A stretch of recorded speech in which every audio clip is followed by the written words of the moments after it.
Eeny, meeny, miny, mo, catch a tiger by the toe. If he hollers, let him go. My mother says... Hey, Mr. C. Oh. What you doing there? Hey, Miss Costa. Well, it's school vacation, and there's nothing I enjoy more on school break than catching up on all the books I've been meaning to read. Oh, it does seem like you got some good ones there. How long do you think it's going to take you to read them all? Huh.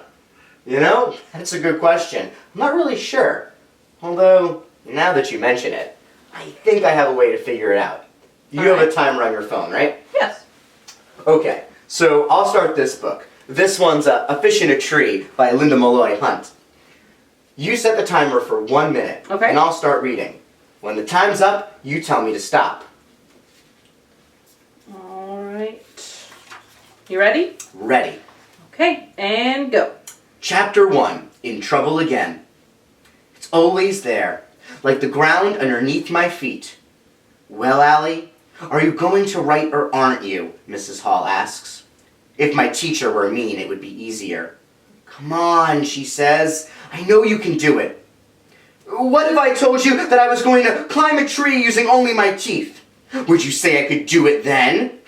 Oliver laughs, throwing himself on his desk like it's a fumbled football. Shay groans. Allie, why can't you just act normal for once?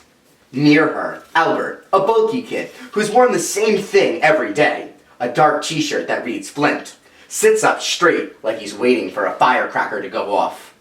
Mrs. Hall sighs. Come on now, I'm only asking for 1 page describing yourself. I can't think of anything worse than having to describe myself.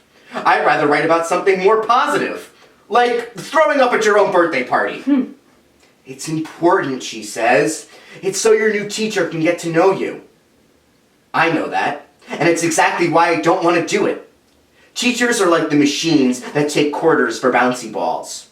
You know what you're going to get. Yet, you don't know, too. And, she says, all that doodling of yours, Allie, if you aren't drawing all the time, your work might be done. Please, put it away. Embarrassed, I slide my drawings underneath my blank writing assignment. I've been drawing pictures of myself being shot out of a cannon. It would be easier than school.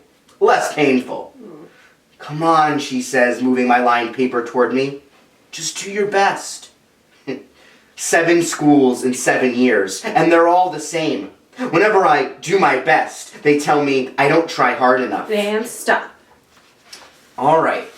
That was 1.5 pages in 1 minute. So now I just have to count up all the pages in the book, and I'll be able to figure out how long it's going to take me. Cool. I want to try.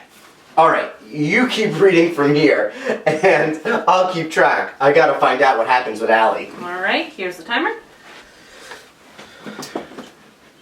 Got it? Got it. On your mark, get set, go. Too messy, careless spelling.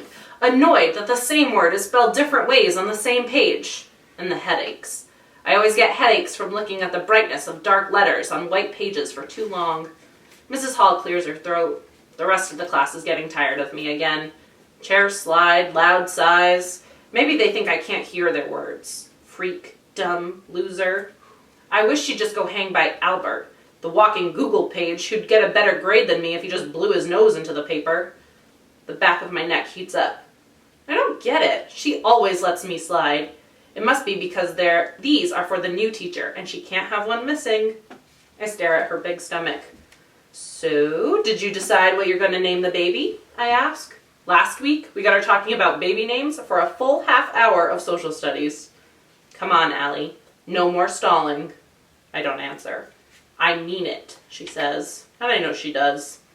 I watch a mind movie of her taking a stick and drawing a line in the dirt between us, under a bright blue sky. She's dressed as a sheriff, and I'm wearing black and white prisoner stripes. My mind does this all the time. Shows me these movies that seem so real that they carry me away inside. They're a relief from my real life. I steal up inside, willing myself to do something I really don't want to do. To escape this teacher who's holding on and won't let go. I pick up my pencil and her body relaxes, probably relieved that I've given in. But instead, knowing she loves clean desks and things just so, I grip my pencil with a hard fist and scribble all over my desk. Allie, She steps forward quick. Why would you do that? The circular scribbles are big on top and small on the bottom. It looks like a tornado, and I wonder if I meant to draw a picture of my insides. I look back up at her. It was there when I sat down? And stop. Whew. Oof. This is a great book. No. All right, I read 2 pages. All right, navigators, that leads us to our mountain to climb this week. In the Seeking the Peak resources down below, we're going to put the number of pages in all 3 books. Using that information, figure out how long it's going to take Mr. C to read all 3 of these books, and how long it's going to take me to read all 3 of these books. And remember, when we're talking about time, we're talking hours and minutes. You know, but that's not all. We're curious to see if you can figure out how long it would take you to read all 3 books. You can use the same method as we did to figure out your PPM, your pages per minute. And don't worry, navigators, if you don't read as fast as Miss Costa and I. Remember, reading's not a race. In fact, all 3 of these books here on my bedstand are about kids who learn in different ways and read in their very own. And remember, the most important part about reading is to get lost in the story and enjoy the journey that the author takes you on. You know, navigators, each week we put our favorite books up with each portal. If you're ever looking for a recommendation, be sure to check those out. And maybe you'll even want to try one of these. Good luck!